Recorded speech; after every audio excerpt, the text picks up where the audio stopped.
Good evening, ladies and gentlemen. This is the Slayer Excited Tesla Coil made by the 6LEC group of Shivanshu Agrawal, Ben Hostin, and myself, Shashank Sharma. And today we will be showcasing our project, which is made for the express purpose of demonstrating high voltage induction and also the creation of radio frequencies that excite CFL lights. Now let's get to it.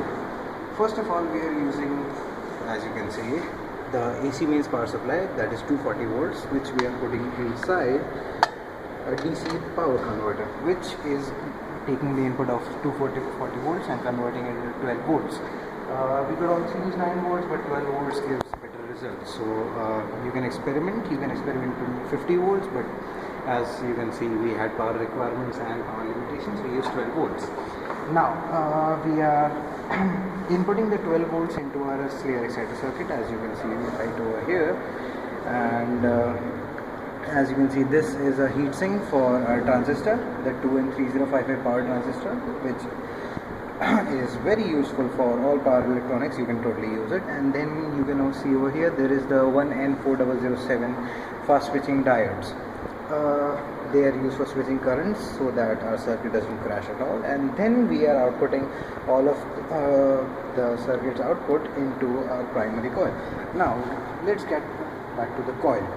This is the secondary coil that we made with 24 gauge copper wire, which we wrapped onto a PVC pipe. You can use any kind of pipes, but we used a PVC pipe because the dielectric constant for electromagnetic is just right. So the secondary coil consists of a 24 gauge wire that is approximately 500 grams. We made close to 1,000 turns. And then there is the primary coil.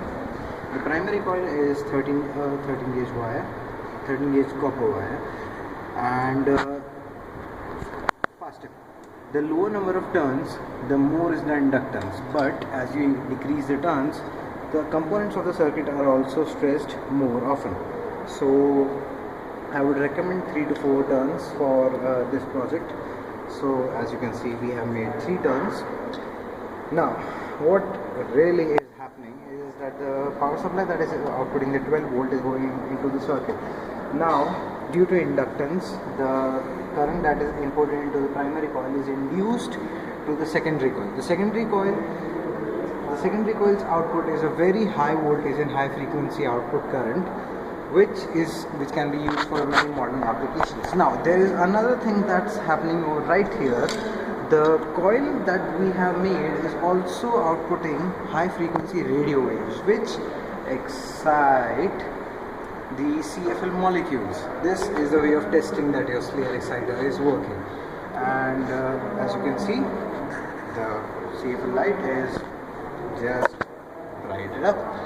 And you can also make any other things work through wireless electricity. Just grab an LED and make a small coil and attach to it. It will light everything up. It is a very high range, and that will be all. And yeah, I forgot to mention, you also have to put the connection of the secondary coil onto the ground connection, and the upper one should be left untouched. You can also connect a toroid if you want, but that is not completely necessary.